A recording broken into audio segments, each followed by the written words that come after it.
Well, the party is breaking up, and there are a couple of people that we wanted to interview, and people I wanted you to meet that either left or couldn't make it. And one of them was Steve Coles, and he's the head of the Gerontological Research Group and the Supercentenarian Group.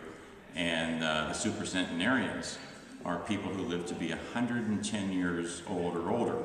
There aren't that many. There are only about 70 in the world right now. But what Steve has been doing over the past 7 years is he's an MD and PhD, and his wife is a phlebotomist.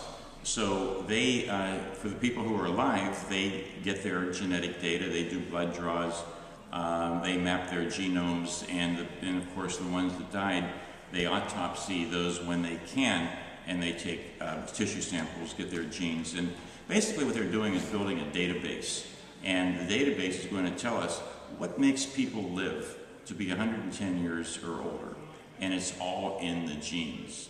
When we find out what those genes are, and we are now, we have a good idea as to what all those genes are, or most of them anyway, then we'll be able to do drug development, supplement development, things that would express these genes in younger people. Now, most people can live to well beyond 80, 90 years old, but after that, the genes take over. Prior to that, we're pretty much in control of our destiny. About 65 or 70%, maybe 75% of our aging is up to us. It's called epigenetics, and it's what we eat, what we breathe, what we think about, the exercise we do, the stress and everything else, stress reduction, or the amount of stress that you have that works against you.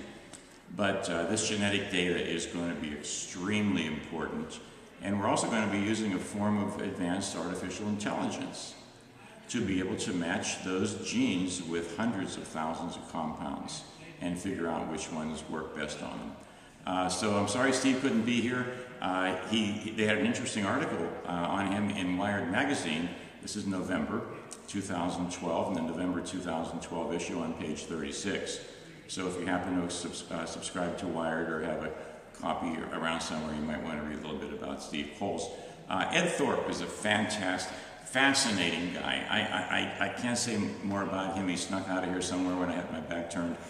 And he's gotten to be a good friend over the years. And Ed, if you ever remember the book or the movie, Beat the Dealer, Ed is a mathematician.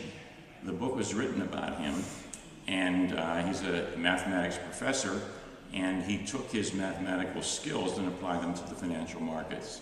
He is arguably the most successful money manager in the world when it comes to the average compounded rate of return, not on the total amount of money like Warren Buffett manages, but the average compounded rate of return. He also went something like 30 or 40, maybe 42 quarters in a row without ever losing, without ever having a losing quarter. So he's a genius, very much into life extension. He's an Alcor member.